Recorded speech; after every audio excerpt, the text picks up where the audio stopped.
이제 하나님의 말씀을 봉독하겠습니다. 신약성경 누가복음 5장 27절로 39절의 말씀입니다. 누가복음 5장 27절로 39절 말씀입니다. 그 후에 예수께서 나가사 레위라 하는 세리가 세관에 앉은 것을 보시고 나를 따르라 하시니 그가 모든 것을 버리고 일어나 따르니라. 레위가 예수를 위하여 자기 집에서 큰 잔치를 하니 세리와 다른 사람이 많이 함께 앉아 있는지라. 바리새인과 그들의 서기관들이 그 제자들을 비방하여 이르되 너희가 어찌하여 세리와 죄인과 함께 먹고 마시느냐. 예수께서 대답하여 이르시되 건강한 자에게는 의사가 쓸데없고 병든 자에게라야 쓸데있나니 내가 의인을 부르러 온 것이 아니요 죄인을 불러 회개시키러 왔노라. 그들이 예수께 말하되 요한의 제자는 자주 금식하며 기도하고 바리새인의 제자들도 또한 그리하되 당신의 제자들은 먹고 마시나이다. 예수께서 그들에게 이르시되 혼인집 손님들이 신랑과 함께 있을 때에 너희가 그 손님으로 금식하게 할 수 있느냐. 그러나 그날에 이르러 그들이 신랑을 빼앗기리니 그날에는 금식할 것이니라. 또 비유하여 이르시되 새 옷에서 한 조각을 찢어 낡은 옷에 붙이는 자가 없나니 만일 그렇게 하면 새 옷을 찢을 뿐이요 또 새 옷에서 찢은 조각이 낡은 것에 어울리지 아니하리라. 새 포도주를 낡은 가죽 부대에 넣는 자가 없나니 만일 그렇게 하면 새 포도주가 부대를 터뜨려 포도주가 쏟아지고 부대도 못 쓰게 되리라. 새 포도주는 새 부대에 넣어야 할 것이니라. 묵은 포도주를 마시고 새 것을 원하는 자가 없나니 이는 묵은 것이 좋다 함이니라. 아멘.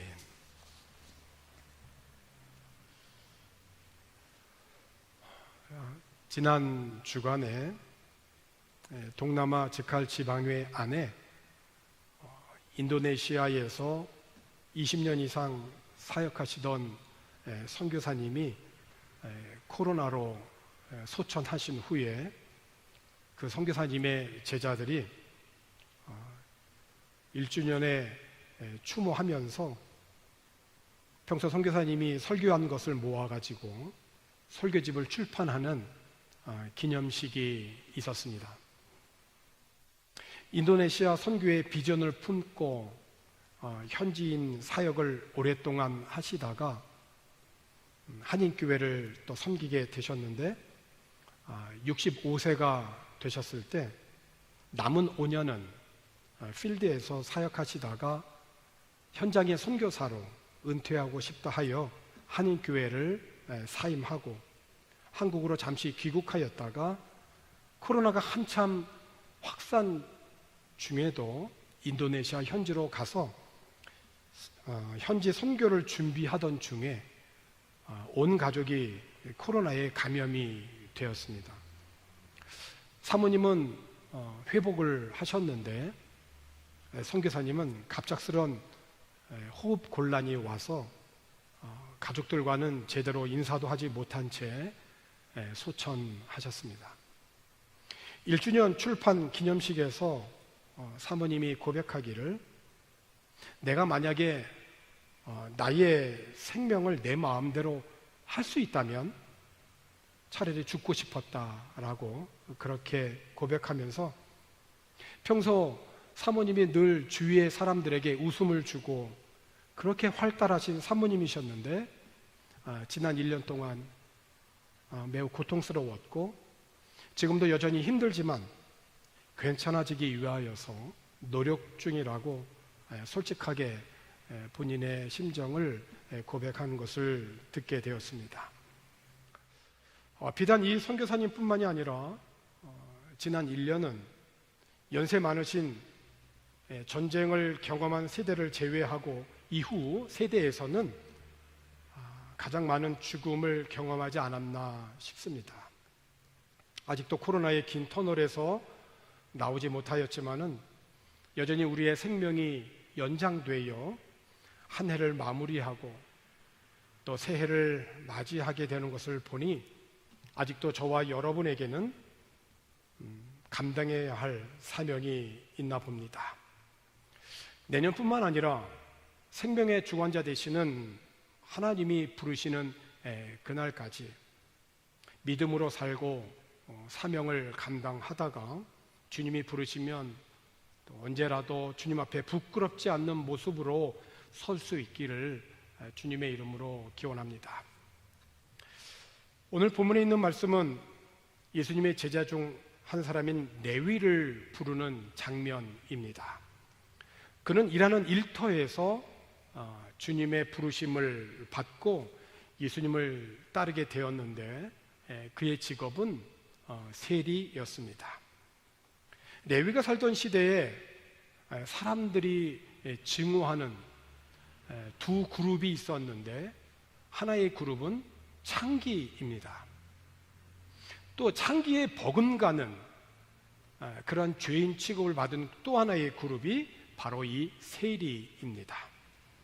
당시 이스라엘이 로마의 다스림을 받던 때였고 로마는 식민지의 백성들에게 세금을 거두었는데 이 세금을 어떻게 받아들였냐면 로마인이 직접 받은 것이 아니라 로마인들을 대신하여서 유대인들 중에 뽑아서 세금을 거두고 그 세금을 로마로 보냈던 것입니다.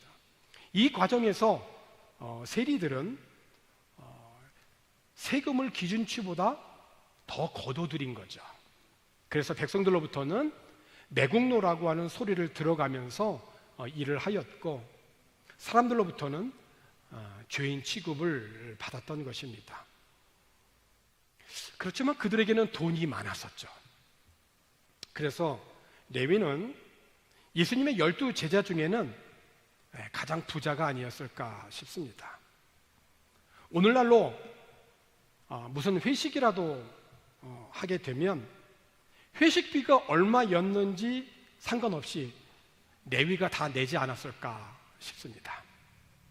그래서 오늘 본문 29절에 있는 말씀을 보면 예수님의 부르심에 응답하여 자기 집에서 잔치를 벌였는데 그냥 잔치를 하지 아니하고 큰 잔치를 열었고 그 자리에 초대된 사람들도 참 많았습니다. 29절에 보니까 레위가 예수를 위하여 자기 집에서 큰 잔치를 하니 세리와 다른 사람이 많이 함께 앉아 있는지라고 했습니다. 이렇게 되니 레위가 초대한 많은 사람들 중에는 예수님의 제자들도 있었을 것이고 이를 지켜본 당시의 그 종교인들은 그 잔치에 참여한 그 제자들을 비방했던 것입니다. 그 비방의 내용은 무엇이었냐면은 너희들은 세리와 죄인들과 함께 먹고 마시느냐는 그런 내용이에요.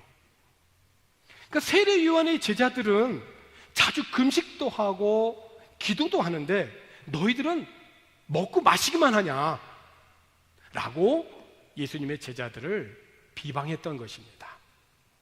이때 예수님께서 말씀하셨죠.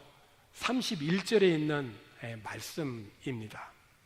예수께서 대답하여 이르시되 건강한 자에게는 의사가 쓸데없고 병든 자에게라야 쓸데있나니 내가 의인을 부르러 온 것이 아니요 죄인을 불러 회개시키러 왔노라. 자, 그리고 말씀하시기를 혼인집 손님들이 신랑과 함께 있을 때에 너희가 그 손님으로 온다면 금식할 수 있겠느냐. 그러나 그날에 이르러 그들이 신랑을 빼앗기게 될 날이 오는데 그때에는 그들이 금식할 것이다. 그러면서 비유 한 가지를 말씀하셨죠. 새 옷에서 한 조각을 찢어가지고 낡은 옷에다가 붙이는 자가 없다 하는 것이에요. 만약 그렇게 하면 새 옷이 찢어질 뿐만이 아니라 새 옷에서 찢은 조각이 낡은 옷에도 사실 어울리지 않는다는 것이죠. 그리고 또 비유는 새 포도주는 새 부대에 넣어야 된다라고 하는 것이에요. 포도주는 묵은 것이 좋은 것인데 새 포도주를 원하지 않지 않냐라고 말씀하셨습니다. 그러니까 이 비유가 전하는 교훈은 무엇이냐면 예수님이 우리를 부분적으로 새롭게 하시거나 낡은 것을 조금 고치시려고 오신 것이 아니라 완전히 새롭게 창조하시기 위하여, 새로운 피조물이 되기 위하여서 오늘 우리 가운데로 오셨다라고 하는 거예요. 앞서 말씀하신 대로 소망이 없는 죄인이지만 그 죄인을 불러 회개시키기 위하여서 예수님이 이 땅에 오셨다라고 하는 것입니다. 다시 말하면 예수님이 우리에게 오심으로 새 시대가 되었다는 것입니다. 또 다른 바꾸어 말을 하면 2021년에서 2022년으로 바뀐다라고 하여서 새 날이 아니라 예수님으로 말미암아 새로워진다라고 하는 의미예요. 구약성경 출애굽기 12장 1절과 2절에 있는 말씀을 보게 되면 이렇습니다. 여호와께서 애굽 땅에서 모세와 아론에게 일러 말씀하시되 이 달을 너희에게 달의 시작 곧 해의 첫 달이 되게 하고 라고 말씀했어요. 그 이스라엘 백성들이 애굽에서 오랫동안 종살이를 했습니다. 그 종살이를 하면서 사용하던 달력이 있었지 않겠어요? 그런데 출애굽을 통해서 그들에게 새로운 달력, 새로운 해의 시작을 말씀하셨어요. 그 달이 무슨 달이냐면 6월절입니다. 그러니까 6월절은 이스라엘 백성들이 430년 동안 애굽에서 종살이를 하다가 하나님의 은혜로 출애굽을 하게 되어진 달이에요. 그런데 하나님께서 이 6월절을 이스라엘의 새로운 달로 시작하라고 하신 겁니다. 예수를 믿고 영접한 분이 자신에게는 두 개의 생일이 있다라고 하는 말을 들었어요. 음력인가? 또 양력인가? 그게 아니라 내 육신의 생일과 내가 영적으로 거듭난 그 날을 자신의 생일로 여겨지는 것이죠. 그러니까 예수님이 말씀하신 대로 죄인을 불러 회개시키기 위하여 오셨다라고 하는 이 말씀에 따라 나의 죄를 고백하고 예수를 나의 구주로 영접하고 믿은 그 구원의 날이 내 삶의 진정한 새로운 출발점이다라고 하는 그러한 고백인 거예요. 오늘 본문의 레위가 예수님의 부르심을 받고 새로운 인생을 시작하게 되었죠.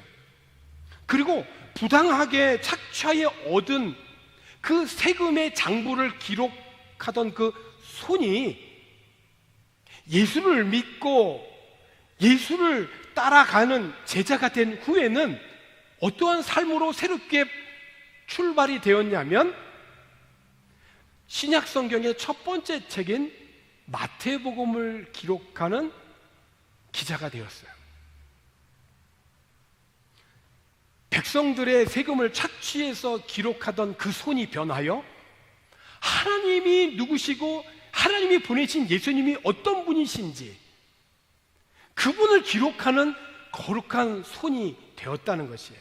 훗날에는 예수님의 부활을 전하는 복음의 증인으로 살다가 순교하였죠. 이런 내위와 달리 당시 종교인들은 어땠습니까? 그들은 예수를 만나 새롭게 시작하는 내위를 비방했습니다.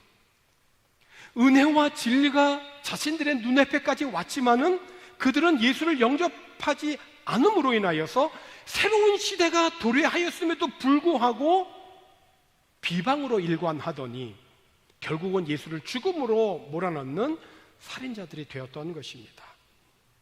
구약시대 오랫동안 종살이하던 이스라엘 백성들의 새로운 출발은 6월절이었죠. 그 6월절의 그 표적이 뭡니까? 모든 사람들이 재앙으로 죽어갈 그때 문설주와 문인방에 발라진 유월절의 그 어린 양의 피로 말미암아 그 안에 거하는 모든 사람들은 죽지 않고 살 수 있었어요. 그 유월절의 어린 양이 누구를 결국 가리키는 것입니까? 예수 그리스도를 가리키는 것입니다. 그러니까 구약시대에 오랫동안 종살이를 하던 그 세상에 달력을 쓰던 사람이 유월절로 말미암아 새로운 하나님이 시작한 달로 살게 되었던 것처럼 신약시대에 나라를 팔고 백성들의 피를 팔아서 자신의 부를 축적해왔던 레위가 예수님을 만나 자신의 삶을 정리하고 새로운 인생을 시작하였던 레위처럼 오늘 우리들의 새로운 시작은 날이 새로워져서 새로운 시작이 아니라 오늘 우리들의 인생의 진정한 출발은 예수 그리스도 안에서 시작된다라고 하는 것입니다. 구약 이스라엘 백성들이 유월절을 지키고 무교절을 지켜 구원의 은혜를 기억하고 하나님을 예배하였듯이 레위가 예수님을 만나 큰 잔치를 열고 새로운 인생의 출발을 알렸던 것 같이 오늘 2021년을 보내고 2022년을 맞이하는 이 시간에 오늘 우리들의 삶 속에 예수 그리스도로 말미암아 진정한 새로운 삶의 출발을 할 수 있는 주님의 귀한 자녀들이 되어지기를 주님의 이름으로 축원합니다. 기도하겠습니다. 오늘 코로나 팬데믹으로 인하여서 삶에 위축될 수밖에 없는 긴 터널을 지금 지나가고 있지만 주님의 은혜로 올 한 해를 주님께서 지켜주시고 인도하여 주셔서 송구의 영신 예배로까지 드릴 수 있도록 인도하여 주신 주님 감사합니다. 우리들의 진정한 출발은 해가 바뀌어서 날이 바뀌어서 시간이 되어서가 아니라 우리들의 진정한 새로운 출발은 예수 그리스도 안에 있음을 알게 하시고 믿게 하시고 그래서 그 믿음으로 살아가는 주님의 귀한 자녀들 다 되어지도록 주님 인도하여 주시옵소서. 주님 감사를 드리고 예수님의 이름으로 기도하옵나이다. 아멘.